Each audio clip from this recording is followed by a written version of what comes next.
everyone, it's Annette Green here. It is an early video for the week 46 of 2025. Every week I do a craft or craft related video, and I was a little excited. I wanted to get this album done and get this tutorial out to you guys right away. So I'm a little early. So welcome. What we are going to make today is a very similar album that I made last year. I offered this one in my Etsy shop, and we use different dies from David, but all kinds of things in here to do the December to remember, because it's that time of the year, right, where we're doing either December dailies or December to remember, like this one I did last year. So this had no photos in it. I don't know if you follow me, but I posted pictures of every single one of these as I moved through the prompts of the year or the month of December, and I had a great time. Just beautiful art, like an art journal almost, but in my sort of way. So very, very fun album to make, and it's all hand stitched, super easy. And if you want to watch that video just to see this one, it is a private video. It is a paid for tutorial.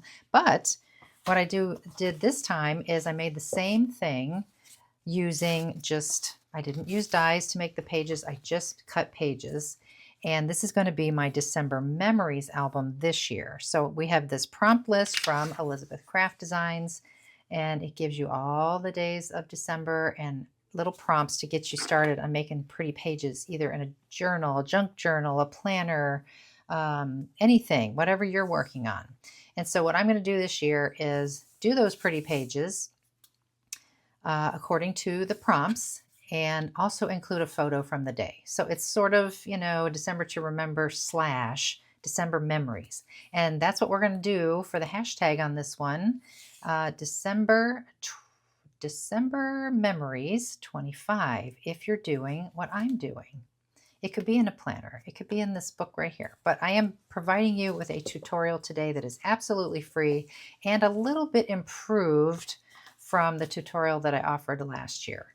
So let's get right into it. So what would you need to do this? You'll need one sheet of 12 by 12 chipboard. It doesn't matter what color unless you mind what is showing. Mine is craft. So you need a sheet of chipboard. I did fabric, but I'm also going to show you an option if you don't want to use fabric, because this did take quite some time.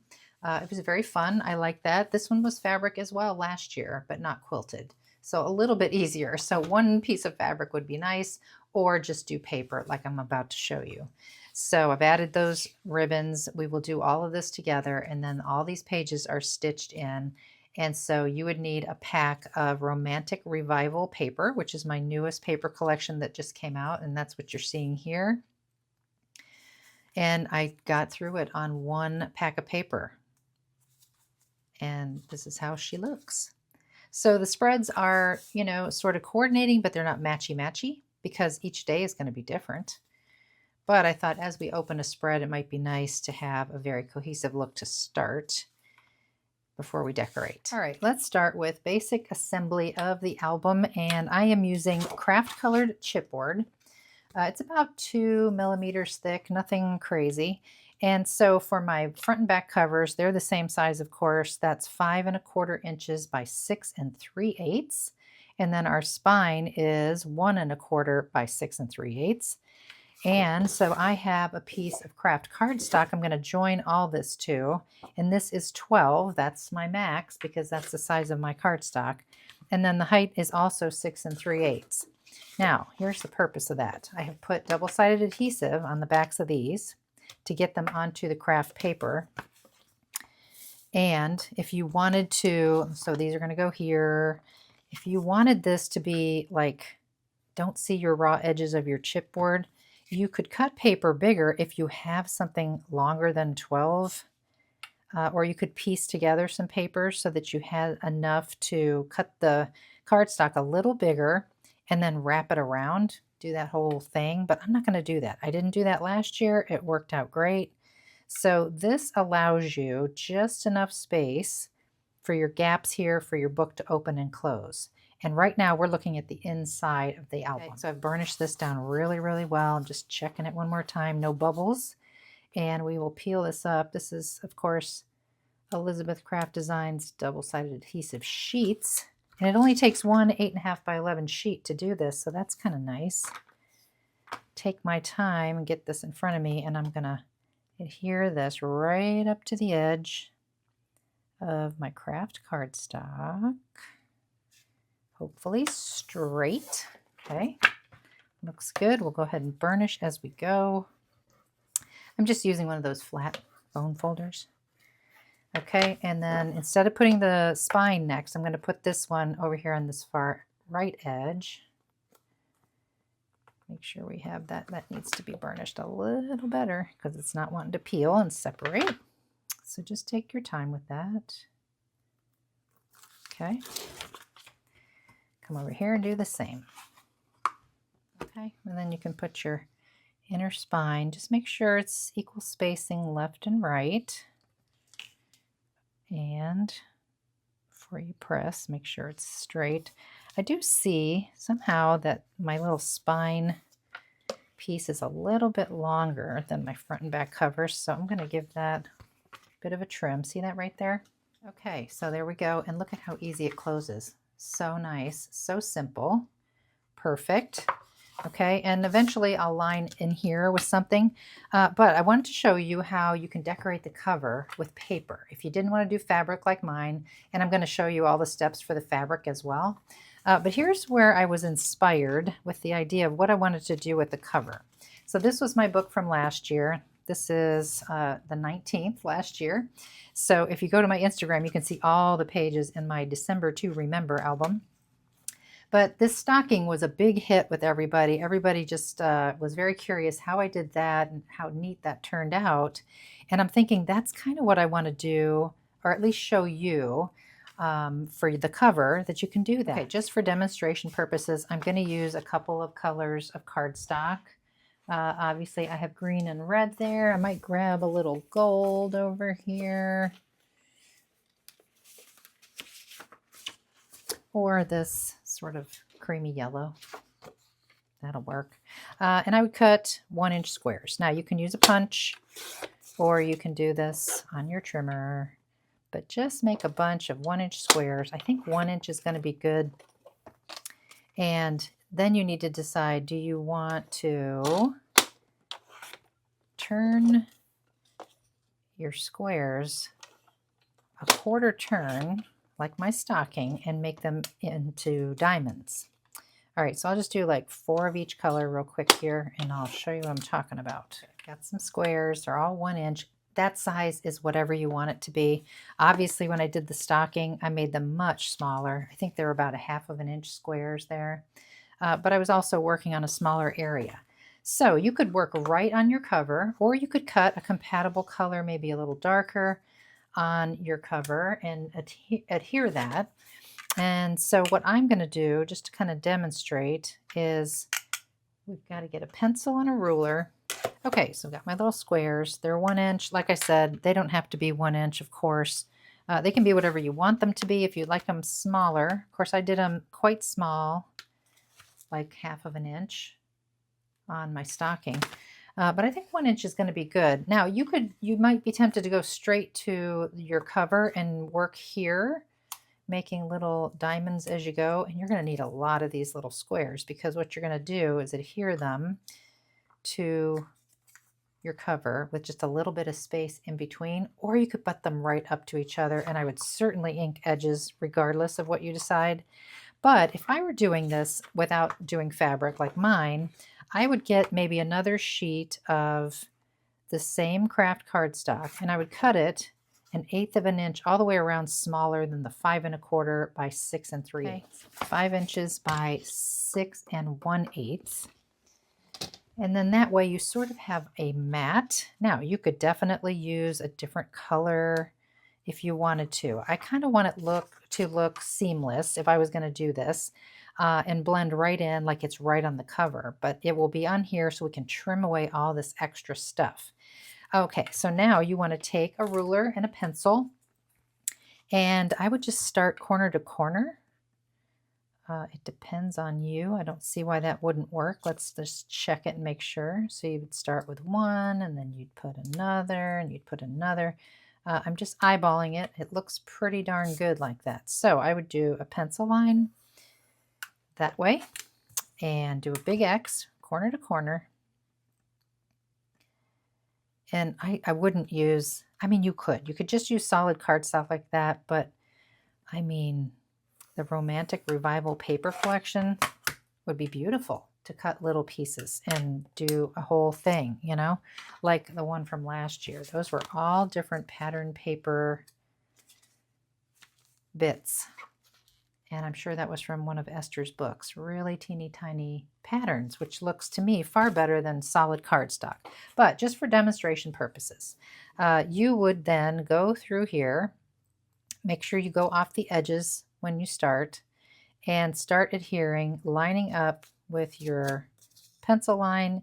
And if you want, like I did, put a little bit of space. It's about a 1/16 of an inch. And just keep on going.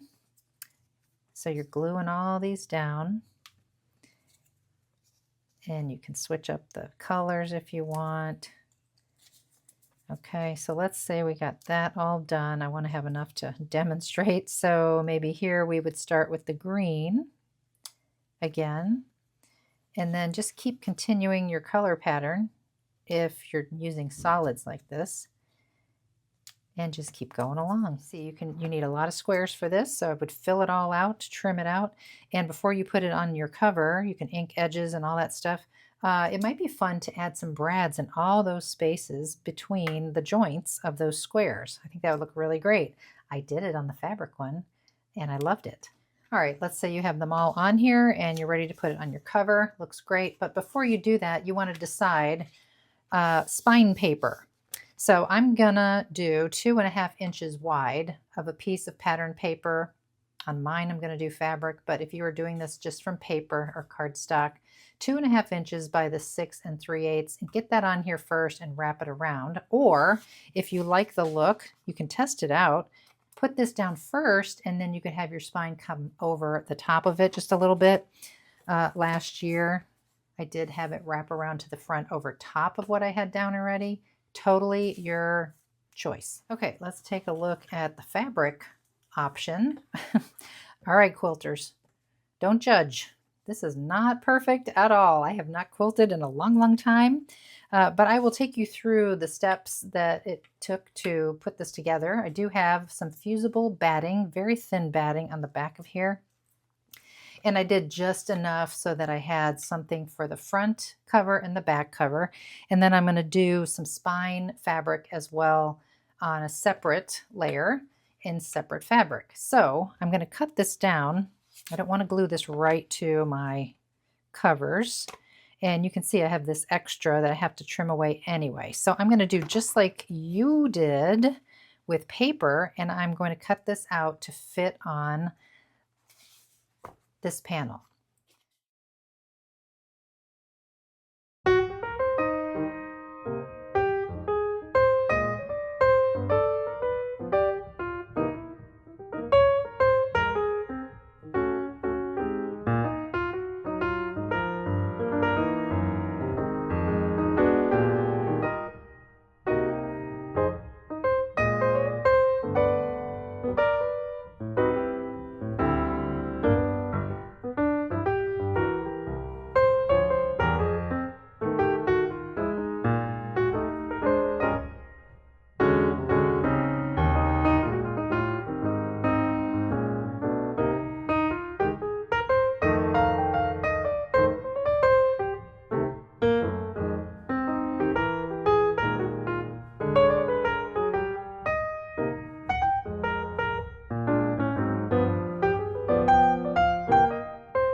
To just lay this on here, and I'm looking at the fabric behind to see, do I like it? I think that I do. Looks pretty good. And I have just enough to trim this out with my blade and my ruler. So I'm going to take that to the mat and go cut that out, and then I'll cut another piece over here for the front cover. Okay, looks good. I like that it's going to have a little bit of a border around it. Very nice. Okay, but we don't want to just glue this down because we have all these raw edges, and some of the stitching, of course, because I've cut it, is now not bound in place. So you can do one of two things. You can take it to the machine and do a stitch around it, which I will do. But I think I want to actually adhere it to this piece of the craft cardstock to give it a little more body going through the machine. And you can use fabric glue if you want to put it on here. I'm going to go back to the double-sided adhesive sheets and grab one of those. And I'm not going to put it all the way out to the edge. Okay, the measure of these two pieces is 4.5 by 5 5/8. So I'm just going to stick that right down. Okay, so you can see there we got that nice 1/4 inch free of adhesive all the way around. I'll do that to both of these, and then I'll go to the sewing machine with my fabric. Okay, here's my fabric. I peeled up the peel and stick stuff, and I'm just gonna try to eyeball this on. So this book is going to be kind of chunky and thick on the top. I think that's going to be cute. And I'll do the same for the back cover here. I've got this great black and white check that I want to use for my spine this time. I'll show you that in a bit. Okay, so really burnish that down. I'll go to the sewing machine. One of the steps you could have taken maybe is don't necessarily adhere this, but pin this into place, and you could stitch between all these. If you were a better quilter than I was and everything lined up, that would be a nice option. But you can see there are some places here where I would have to zig over and, stair step, and I don't think that would look very good. Okay, I'm going to go to the machine, go around the edges, and I'll be back. Okay, this looks really cute, I think. I did a little zigzag stitch. This is very, very rustic.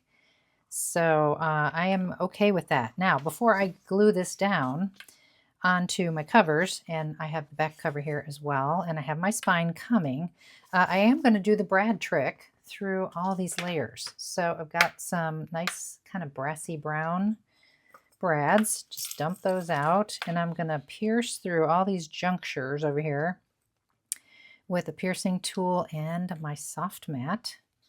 And I'm going to take my time and go through all of these and come out on the back. And I think that's going to look really great, and that will substitute for any stitching that I normally would want to have done. I still think that you could do it if you were careful about where you put your adhesive. But because I put it all through or on the back, and because my little squares aren't lined up perfect, I'm just going to do this, and I think it's going to be fun. All right, so this will take a bit. I'm going to go through and do all these little junctures, and I'll be back. And as I'm doing this, I was just thinking, what also would be cute if you didn't have a bunch of brads like I do, or you didn't like the look of that. You know, the old-fashioned quilts where they actually come in from the back with a thread and they tie at each of those junctures? You could do that too. And also what I think would be cute is if you had some vintage little tiny buttons, and you could stitch those right on in there. So many options. Okay, I got them all in there. There you go. And I took the good old hammer from back in the day and I whacked all those brads so they were nice and flat. Looks pretty cute. And I only messed up one brad, so that was a bonus. Okay, and I didn't need to put brads here at those little intersections because my little thingy here, my spine fabric, is going to cover those up anyway. So we don't want to have those bumpy bulk thingies kind of sticking through there. Okay, so I'm going to glue this down eventually, But I wanted to show you that I did do that fusible batting on the back, and I left that 1/2 of an inch that's going to wrap around and overlap onto here without any, just so it wasn't like extra bulky when it curved around the album. Okay, now I do want to put some ribbon. So this will be for my closure like my last one. I like to do that. This is May Arts, and it's just black nylon, 100% nylon ribbon, almost like seam binding, with a little more body to it. So I am going to cut 2 pieces, about, oh, I don't know, 16 is pretty generous. I'd say 16 inches long each. And we're going to get those down before we get any of this fabric down as a closure for the album. And I'm just going to use Fabri-Tac. I'm going to mark the center with a pencil. I'm going to glue one there and one over here. And then we'll cover the majority of that with our fabric, like so. And then this will go on last when we close the book. Now, this is very bulky, so I am going to wait on this step entirely. I can get this on here if I want, but we do need to work on the inside before it gets too bulky and bumpy with those brads hitting the table and everything. So we'll do that really quick. Okay, so for the inside, I'm going to use this paper here. This is from Romantic Revival, and it normally would go this way, and there's the other half that has this over here. But I want to run it this way just because the lace looks nice that way. You do have a little bit of that postcard showing here, but I'm not too concerned about that. I can put something there, a fussy cut or a die cut later. I cut the 12-inch piece so that I had 2 pieces that were 5 3/4 wide. Now, the reason why I did that is because if I had left it 12 and put it all the way across here, when you go to glue this in and you start to burnish and score down in this crack, your paper wants to move with you. So if we did it the full size, we might lose something this way. And I know that I'm going to use something else on the inner spine anyway, so we don't care that we have this gap right now, right here. So I'm going to use double-sided adhesive and get those 2 on there right now. Okay, double-sided adhesive on both. I did get it from one sheet. I just had to patch in this little 1/2 inch to get the full amount that we need. So now I can peel this up and stick it in. You know, you could do the same with fabric, and you wouldn't need the batting necessarily for the inside. Just put the double-sided adhesive on fabric. That works great. So carefully get that on there. And the double-sided adhesive is really great for this because if you use a wet glue, sometimes the moisture of the wet glue will bend your chipboard. I had a little bit of bending last time, just a little tiny bit of curving, nothing major, but I think I used glue stick last year and that's probably why. Okay, I'm going to get this one on here, making sure my little stripes line up. Okay. Looks good. You can bend it. Or you can score and be very gentle. Do not use the tip because you'll tear right through that paper. Keep the bone folder kind of flat here. So that's lovely. And I would do the same to the other side. By using double-sided adhesive on the entire back side, you don't have any bubbling or buckling of like spaces that you might have missed if you did that with glue, or if you did it just with strips of double-sided tape. I really recommend just using a whole sheet like this, and that looks very neat, very pretty. And now I can go back to my front cover. Okay, now I've got Fabri-Tac here. I have marked a line across my covers from each other, the halfway point, top and bottom, and get my Fabri-Tac to flow. Just going to put a little scribble of that about 1.5 inches in, and then take my black ribbon. Doesn't matter which way. This is one, you know, same both sides. Okay, make sure this is squared up on my glass mat here, and that will help me keep everything squared up and straight. We'll do the same over here. Can you see over here? Okay. Okay. Same. Looks good. And before the glue dries, you can check it really quick to make sure they line up. Looks great.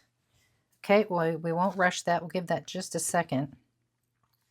And what I have done is I cut some more double-sided adhesive for these two pieces.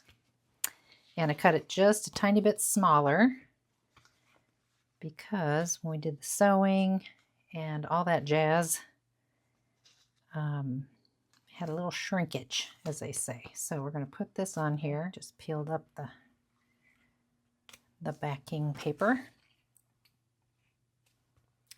And this is the side that does not have the brad, so we just want to center this all the way around right there. Okay, and we'll really press that really well. I may put a brick on there. I do have some bricks off to the left. A little heavier than the glass blocks, the weighted blocks. I actually have bricks that I have wrapped in contact paper for certain jobs, and this will be one of those. So I'll get this on the back of here, and then we'll put it over here. And by the way, as you would expect, when you put this on here, because of all those brads and that squishy fabric, you really got to push and press and get this stuck on here. Now, if you're just using paper on the front, this is no worries whatsoever. But if you are doing fabric like me, being a little ambitious, then just take these extra little steps and that will help you. And the reason why I chose black here is because I knew that this check was going to be my spine, and that's not a boo-boo there. That is like a vintage piece of tape that's printed right into this Tim Holtz fabric. This is from, gosh, last year, the year before. And that is the brand that I used on the front of my album last time. Okay, I am looking for the Fabri-Tac because that's what I'm going to use now for this. I could use double-sided adhesive, but I'm working with this very fuzzy batting. So I'll scribble this here. It's a lot easier than trying to put it on the back of the batting. And then I'll just put, I did start to try to put it on the batting, but I thought that's just too difficult. Why make it difficult? So I'll be generous with it here. I am going to put some black rickrack because I liked how that looked last year with the red rickrack, and I just happen to have black. Okay, I think that's good. I was generous because I don't want this to ever come up on us. And we have a lot here, but I'm going to put even more.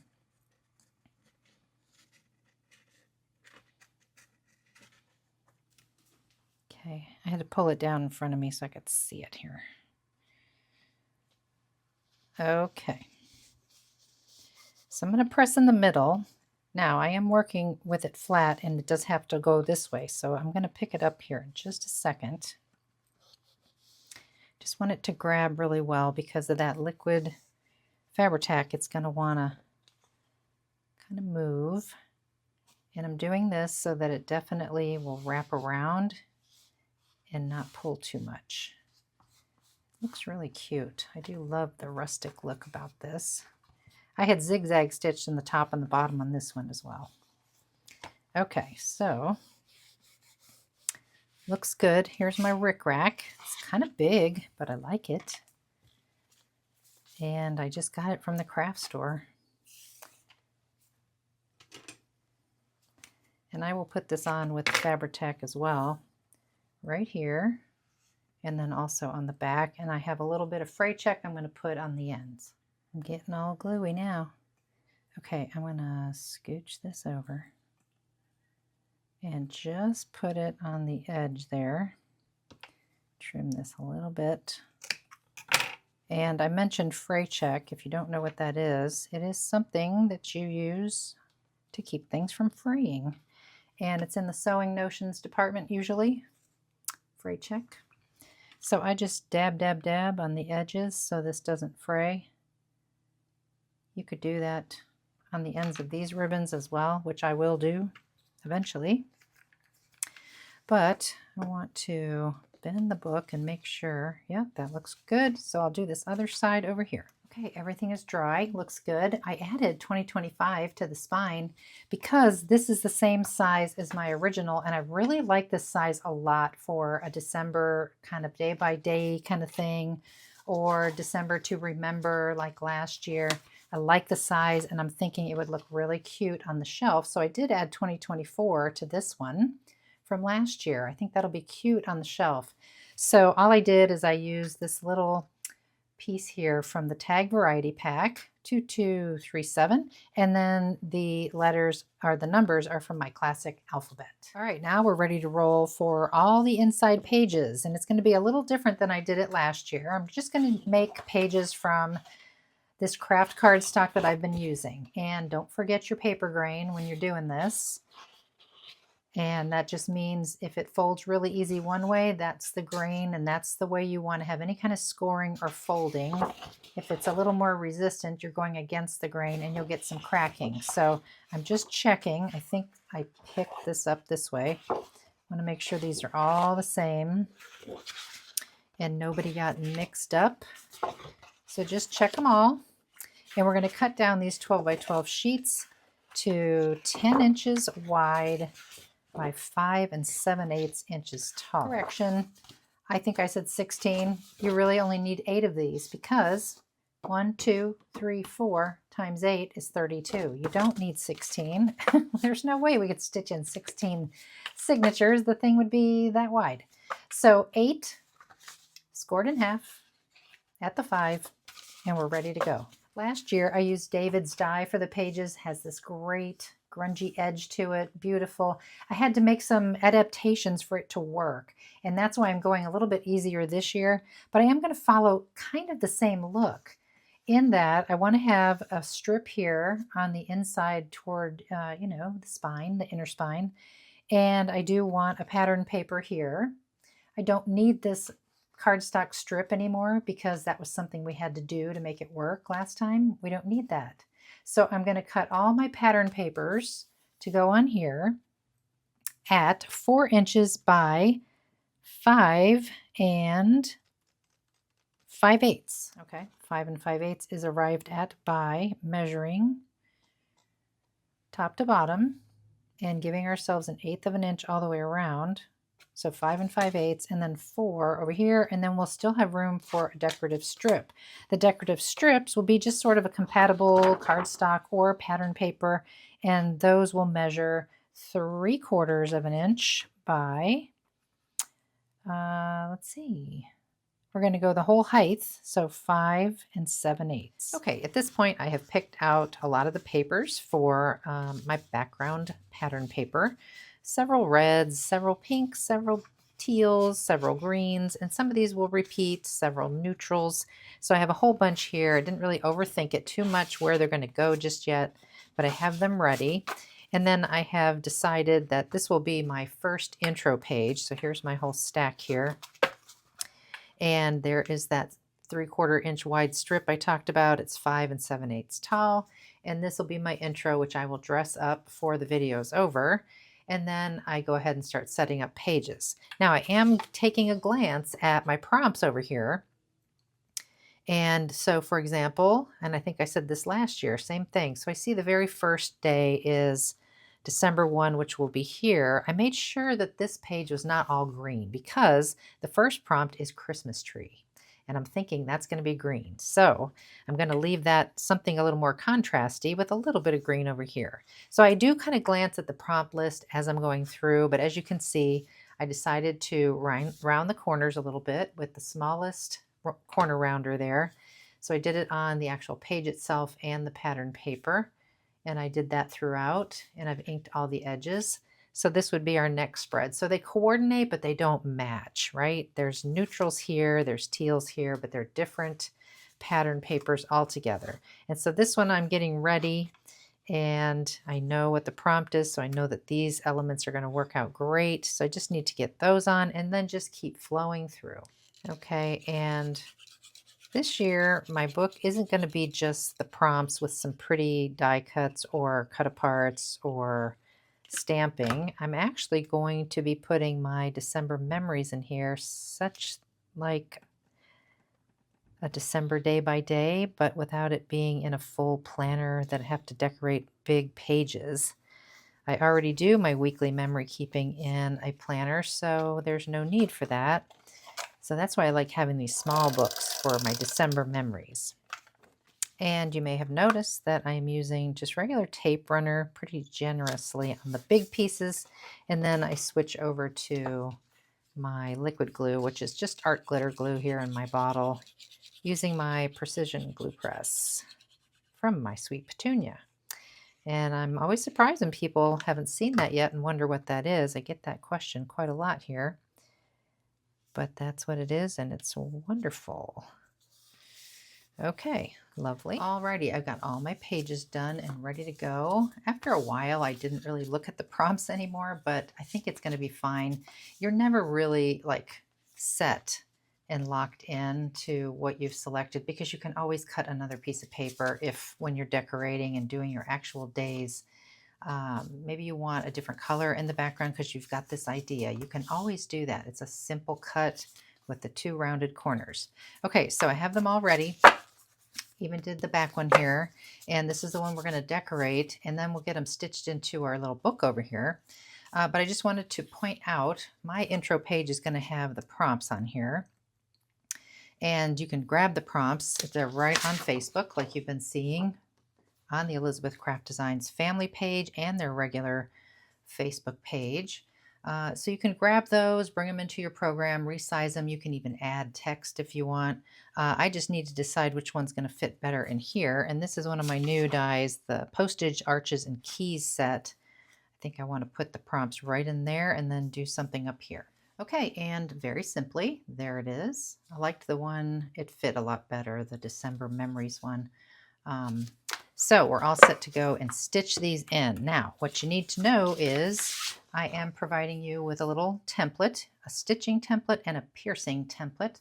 So they will be in the description, and it will link you over to a shareable Google Drive document. Hopefully that works. If not, I'm also going to put it into my blog, and I'll put that link also. Okay, once you cut these both out right on that line, this one is going to get adhered to something that's neutral enough that when you see it in your book, in between flipping the pages, this is what you'll see. So make your choice so that you like the way that looks. You could definitely find another piece of this paper if you had a second sheet and just put that right through there to line up and be seamless. But I think I'm just going to go with this craft that I've been using, and that's going to be face up. So on the back of it, I'm going to glue this right to it, and we're going to punch through here. Okay, so what we do here, now that it's glued, I like to pre-punch the holes. I just use a piercer and a soft mat, and I punch through all those holes, those little circles that I provided for you. And then you do the same with your little other template. So do those really quick, just right on the dots, and these should line up, of course. These are what you're going to pierce through your pages, and these are how you're going to stitch your pages. So these holes should line up with the row here, and they do. So it's great, ready to go. Keep your pages in the order that you like. Mine are all stacked up and ready and planned for the order. And so you're going to grab your very first page, and you're going to do this to every page. Make sure it says top, the top of your template, and this is going to go right into the page. It centers top and bottom, this template does. Last year I had it a little long and I made you eyeball center it, but this year I adjusted it so it's exactly the right height and sizing. So it's a little shorter than the sewing template, and it should be. Okay, so I'm going to go through and do that same thing I just did on all my pages. As I finish a page, I'll bring it over here face down so everything stays in order. All right, to begin stitching. You have your guide here, remember, and then your pages will attach on this side. This is for you to see everything where you're going. I do have some neutral thread. It's kind of like that craft color. It's pretty strong thread, like a button thread. And I got about 20-inch piece. Some people bind books with one long continuous piece, and I find that to be a total nightmare. So You do you, but this is the way that I would recommend doing it. Okay, so here we go. We have our back page. I just flipped everything face down, as you saw. And I like to work from the back to the front for some reason. I don't know. That just works really well for me.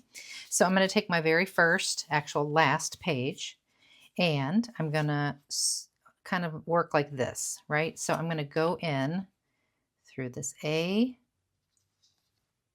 far left hole into the A corresponding hole in my page.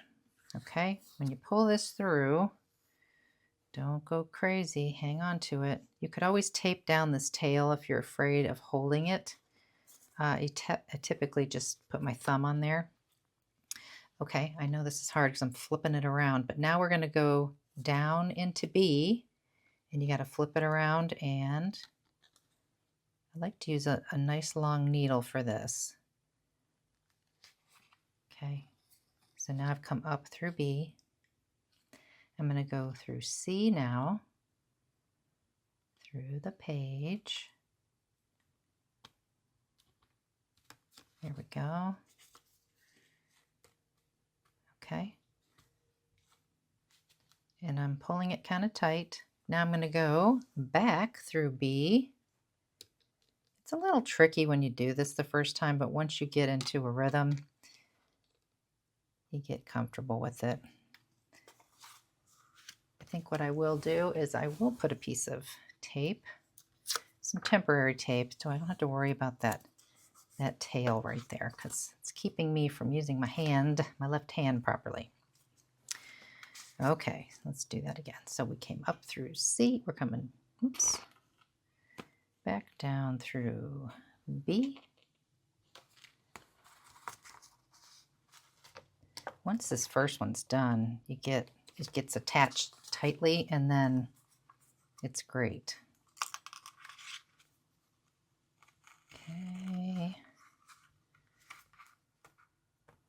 Okay, this time, now we've come back through here, and we're coming out of B, right? So now we're going to jump all the way down to D. Always in that first column. Don't change columns midway through. You won't like that in the end. Okay, through D. Okay, flip it around. Make sure you don't get too short on that little bit of slack there. Okay, and then you're going to come down through E, through the template, in hole E.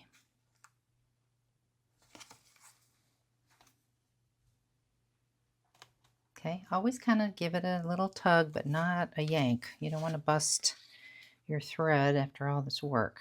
Okay, now we're going to go get us upright here. Now we're going to go back up through D. And because it's already in place, that was so much easier. Did you see how easy? Okay, and then we're going to come up through A, our first and then last hole. Okay, and the only thing you have to remember here is to make a square knot. So you want to make sure that that first tail that you started with is on the opposite side as your string that you were sewing with. And then the last one is over here on the other side of that string. So I'm going to tie a single knot. Last year I did this with a little bigger thread. You certainly can, but a button thread works well. Upholstery thread works well. It's not too thick. And just because I want to, I'm going to do one more with this skinny thread. Okay, so it's not going anywhere. The knot, even if it's smaller than the hole, is not going anywhere because you straddled your thread across the top there.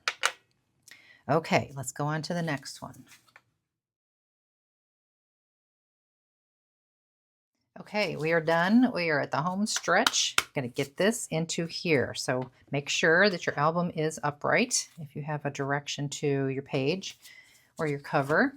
And I'm going to use 3-in-1 to get this on here. To me, 3-in-1 is super strong, and I've never had anything fall apart that I've used this on, and I've made so many mini albums the same way. So I'm just going to make sure I'm flowing good here. And I'm going to put glue all on the back of this, but I'm going to try to avoid putting it right into those holes. So I am fairly generous with this when I do this. And then I'll run this kind of like this. The main thing is you want to get your side edges so they don't flap up. And then of course, all this in between, we're going to press this into our book really well.